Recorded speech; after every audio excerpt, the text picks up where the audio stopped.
friends, how we doing? Joey here from the Ruck Report podcast, doing our Ruck Report for round 10 now. Incredible round of the rugby league. Some pretty crazy scores. We're going to go all the way back to Thursday night footy. Eels and Dolphins. Now, Dolphins getting it done 20-16, but pretty crazy game because Eels looked really good early on. I thought they might be in this game for a portion of it, but they just slacked off. There's a period of this game where it just absolutely dragged. I didn't know who was going to win. It was made me a bit tired. I felt really sleepy during halfway through that game. But the Dolphins getting it done 20-16. I don't think a lot of people had that coming. Very good to see. Great to see from the Dolphins. You know, they had a couple of good games earlier in the season against Melbourne and then Penrith back-to-back. And they looked like they were actually doing okay. So it was it was really good to see them getting the win. But the Eels, I don't know. What do we reckon? You know, I want you to throw any questions you have in the comments. I'll answer all the questions that I can. But what do you guys think about the Eels so far at the moment? Because for them, it's It's been a tough one for them. You know, they beat the Tigers a couple of weeks ago on Mitch Moses' return, and then they've lost 2 in a row after that. Of course, a bit of controversy in the Sharks game a couple of weeks ago. But yeah, I can't really get a read on them. I know Moses is so good, but you can't base your team on one player. You know, I wonder what's going to happen in Origin if Moses does get picked. Can the Eels win? But look, it remains to be seen. But credit to the Dolphins, they did really well in this game. First Friday night game, Knights and Titans. Now, the Knights were up 20-0 in this one. This is a game that the Knights shouldn't have lost. The Titans winning 24-20, an incredible comeback in this game. Cannot believe what I witnessed. I actually tipped the Titans in this one, so great tip to get. There wasn't many this week, so it was nice to get one upset. But, the Knights up 20-0. They looked really good. Fletcher Sharp absolutely killing it at the moment. Dylan Lucas back. I thought he was great. And then the Titans just absolutely kicked into gear, and it was incredible to see. It. You know, the Jaden Campbell back, he really got this team on the front foot. I thought Beau Fermor was a bit under par. I think he got injured during that game as well, and he just looked like he was playing with that injury. But, a bit under par for him. But Big Tino, this guy just keeps churning out incredible stats each week. He is absolutely flying at the moment, Tino. So really good to see Tino lead from the front as he always does, and the Titans getting the win. Don't forget, if you do have comments, please put them in. I will answer any comments or questions that come up to the best of my ability. So definitely come on this journey with us. The next Friday night game, a fantastic game here. Bunnies against the Broncos. Bunnies getting it done 22-14. Now, incredible stuff. The Rabbitohs. The Broncos led 14-0. It was another game where a team led, and then they came back and could not believe what I saw. Rabbitohs getting it done, but the big talking point in this, Latrell Mitchell. Now, Latrell, he came back in a big way, didn't he? You know, he obviously kicks a 50-metre field goal and without even looking walks back to his mark, just, you know, cocky, hands on hips. He knew he had it. A couple of questions here, which I'll go through right now. So, Hazard8801, thank you, mate, for your comments. What do you think of the Bunnies' comeback, mate? As a Roosters fan, really hard to say it was great, but it was great. It was fantastic to see. I thought credit to them. It's such a Wayne Bennett sort of thing. Wayne Bennett is the sort of coach that does that. He gets teams on the front foot. He can make a team come back from anywhere. So it was really good to see. Mattel review. I don't know if that's meant to say Latrell review. I don't know what a Mattel review is, unfortunately, brother. And then you've written opinion on Bunny's injury crisis, mate. It's not looking good. I'm hoping that you get some back soon, because as we saw the week before against Newcastle, if you do have too many injuries, it's hard to get a win. Of course, Knights were desperate in that game as well. But, yeah, look, I think the Rabbitohs definitely need to get some troops back, just so that they're going to be okay. But, look, the Broncos, hardest team to tip at the moment for me. They're so inconsistent. Cannot get a read on them at the moment. You think Madge is a fantastic, tough coach who's gonna get the most out of his team, but at the moment he just can't do anything with this Broncos outfit. They play good one week now. They've lost 2 in a row. Lost to Penrith, where they probably should have came out and won that game at Magic Round at Suncorp, and then they play against a Bunnies outfit. They're up 14-0, and then they don't score a point in the second half. So yeah, look, it's pretty disappointing if you're a Broncos fan. I think they need to do something, go back to the drawing board a little bit. But let's jump into our next game, Raiders v Bulldogs. Now, another game where a team led and lost. Just incredible stuff. Raiders were up 20-0. They lost 32-20. Look, I tipped the Raiders in this. It was first versus second. Haven't seen that with these two clubs since 1994. So fantastic to see. Of course, we know the heritage of these two clubs and the prestige that they both hold. So great to see another fantastic performance. The Raiders have looked good all year. They started hot in this game, flew out to a 20-0 lead, and I thought this is going to be a bloodbath for the Dogs. But credit to the Bulldogs. I don't know what happened in the sheds at halftime, but something was said. Something was said from Serraldo. Something happened. They absolutely came out of the blocks the second half and just blew the Raiders off the park. I don't think the Raiders really even knew what to do because of how quickly the Bulldogs came out and destroyed them. It was great to see. I mean, the Dogs, the biggest criticism for them this year has been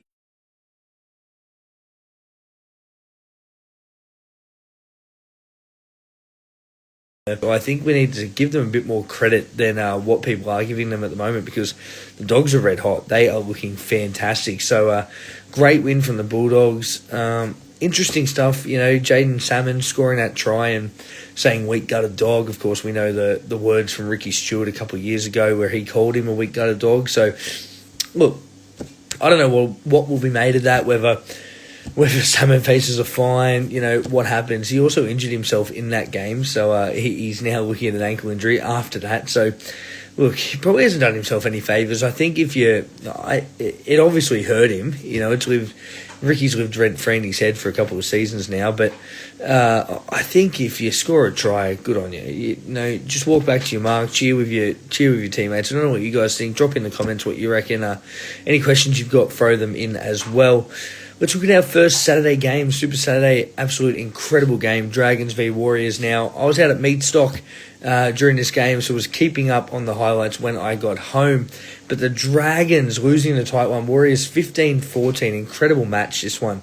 Looked all the Warriors early. They got out to a huge lead. I believe it was 14-6 at halftime. Don't quote me. I think that's what it was. But the Dragons, credit to them to come back.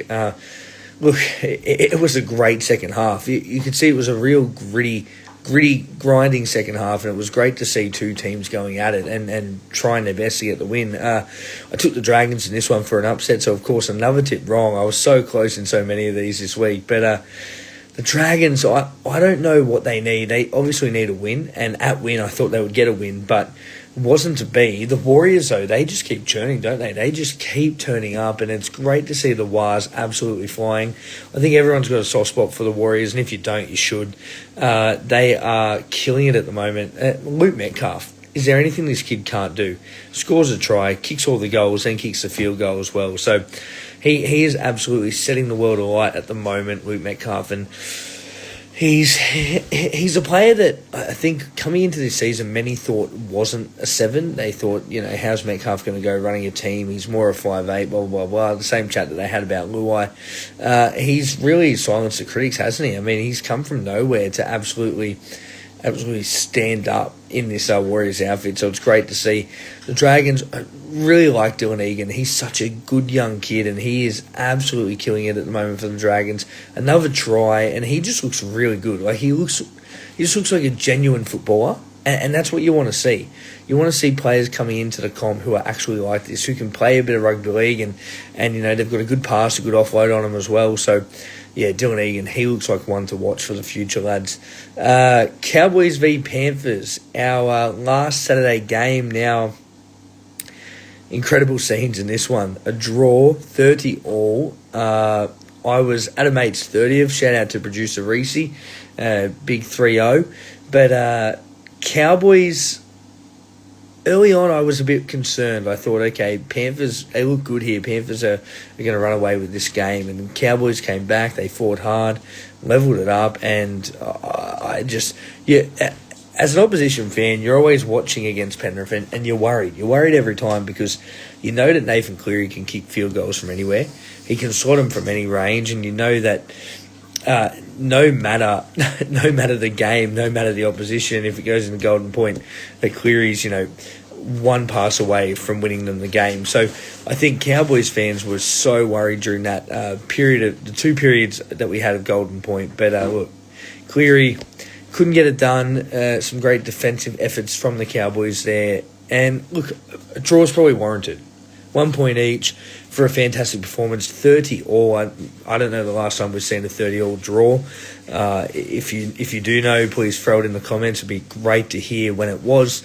But incredible scenes there. I thought the Cowboys weren't bad. They haven't actually lost to Penrith this season, so they'll take that as a win.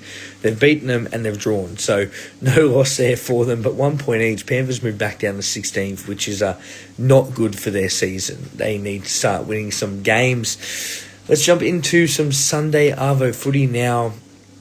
This one was massive. Storm v West Tigers. Now, if you had have shown me this scoreline, 64-0, if you had have said that a couple of years ago, I would have said, yeah, that's fair enough.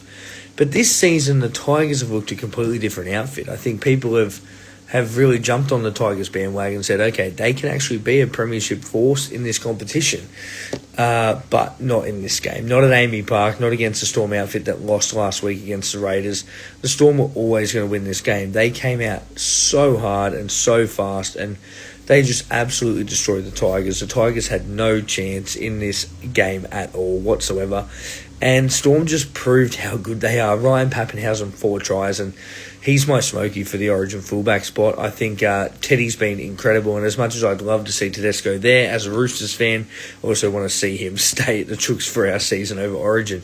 Dylan Edwards, of course, he's the incumbent, but I think you got to give Pappy a run. He's such a good player, and he looks so fit at the moment and so good. And look, who knows how much time he has with the injuries that he gets. So if I'm picking a team today, if I'm picking a team on form at the moment, I don't mind Pappenhausen as a shout for the fullback jersey. So, look, stay tuned for what happens there. But for the Tigers, look, it's poor.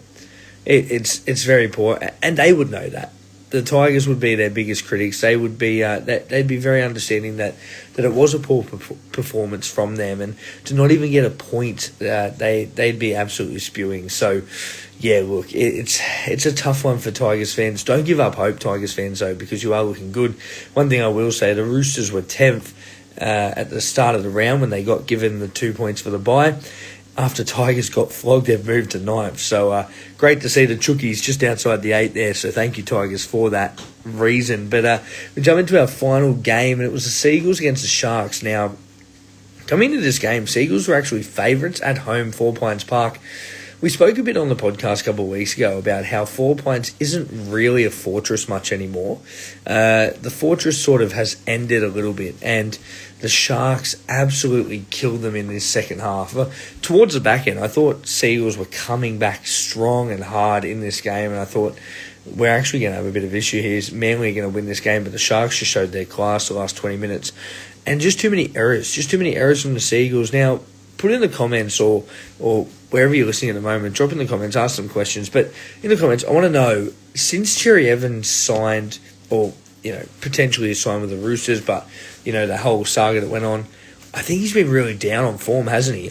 It's been really interesting to watch his transition since then, and the Cherry Evans that we know, who will kick a 40-20, he'll get people out of tough situations, just hasn't been there. I think Cherry Evans is really down at the moment. The team, of course, it came out this week that he was telling the team that he was leaving. So, and then he'd made his decision. So I wonder if that played into it at all.